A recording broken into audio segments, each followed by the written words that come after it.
Assalamualaikum teman-teman. Jangan lupa like, komen, dan subscribe channel aku ya. Oke? Aku sayang kalian. Dan jangan lupa follow, tweet, and add akun sosmed aku ya. Terima kasih. Perkenalkan, nama saya Aulia dari jurusan Pendidikan Biologi, Fakultas Ilmu Tarbiyah dan Keguruan. Halo teman-teman. Nah, saya akan membahas materi tentang bioteknologi. Pertama-tama, kita mulai dengan penjelasan singkat apa itu bioteknologi.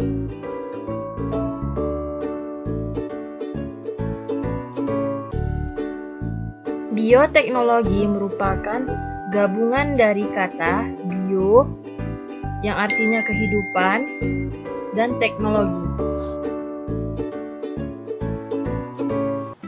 Dengan kata lain, bioteknologi merupakan cabang ilmu yang memanfaatkan organisme seperti jamur, bakteri, dan virus untuk meningkatkan kualitas hidup manusia.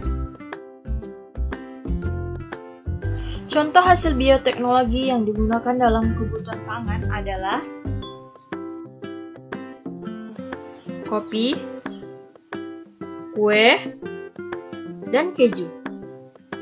Semua makanan ini memanfaatkan organisme pembuatannya.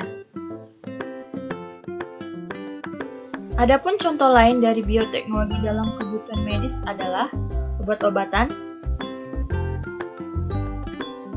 dan rekayasa genetika atau DNA.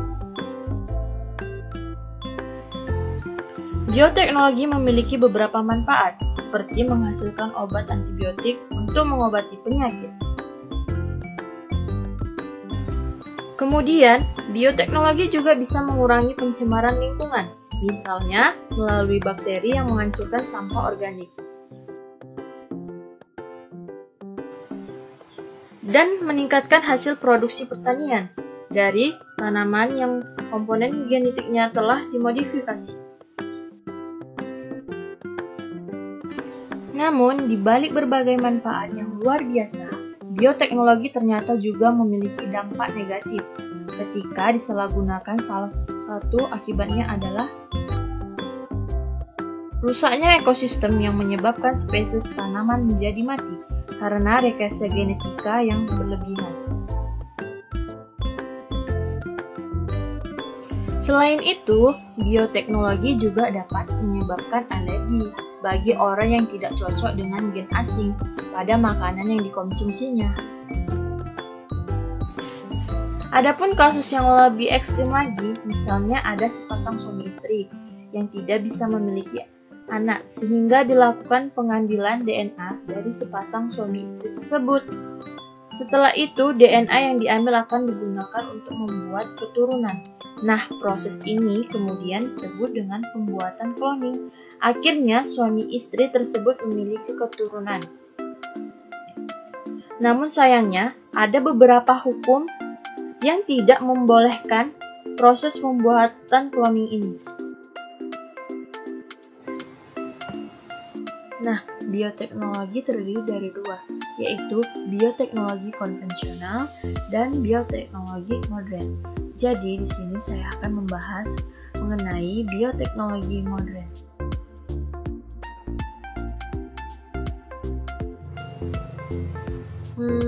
Apa sih bioteknologi modern itu? Nah, bioteknologi modern adalah bioteknologi yang didasarkan pada manipulasi atau rekayasa DNA, serta memanfaatkan dasar mikrobiologi dan biokimia.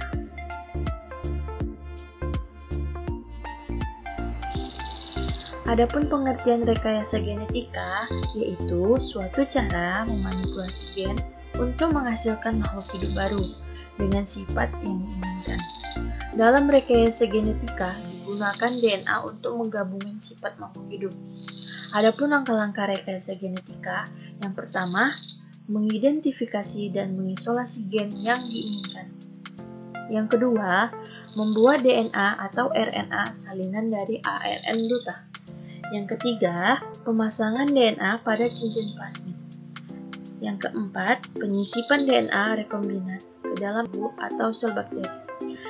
Yang kelima, membuat klon bakteri yang mengandung DNA rekombinat.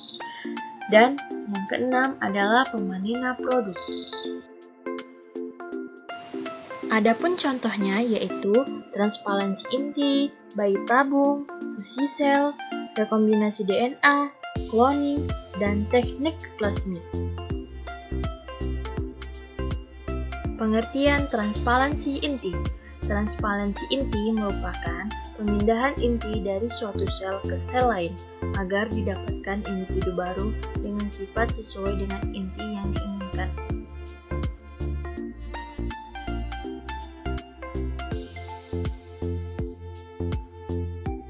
Yang kedua adalah rekombinasi DNA, di mana rekombinasi DNA adalah proses penggabungan DNA dari sumber yang berbeda. Tujuannya adalah untuk menyambungkan gen yang ada di dalamnya. Yang ketiga adalah bayi tabung. Program ini dilakukan dengan cara mengambil sel telur dari ovarium dan sperma dari testis. Kedua sel tersebut digabungkan ke dalam sebuah teknologi sehingga terjadi pembuahan. Nah, pembuahan ini akan menghasilkan embrio.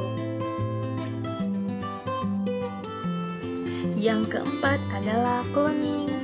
Cloning merupakan suatu teknik perkembangbiakan buatan yang dilakukan dengan cara mengambil inti sel dan sel telur induk yang diganti dengan inti sel dari sel tubuh organisme yang akan dikembangbiakan, kemudian dimasukkan ke rahim induknya. Yang kelima adalah fusi sel. Fusi sel adalah peleburan dua sel baik dari spesies yang sama maupun berbeda supaya terbentuk sel basta atau hibridoma. Manfaat fusi sel ini antara lain untuk pemetaan kromosom, membuat antibodi monoklonal, dan membentuk spesies baru. Antibodi monoklonal adalah zat yang diproduksi oleh sel gabungan tipe tunggal yang memiliki kekhususan tambahan. Dan yang terakhir adalah teknik plasmid. Teknik plasmid merupakan lingkaran DNA kecil yang terdapat di dalam sel bakteri atau lagi di luar kromosomnya. Contoh, penyisipan gen insulin dari manusia ke dalam DNA bakteri.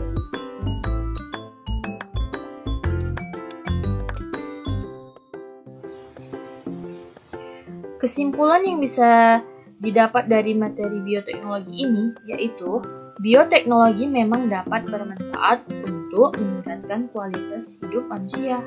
Namun tetap saja selain memiliki dampak positif, bioteknologi juga memiliki dampak negatif.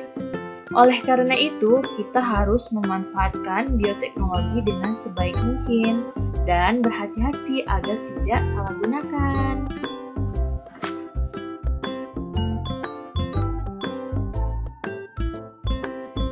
Baiklah, sekian dari saya. Terima kasih. Wassalamualaikum warahmatullahi wabarakatuh.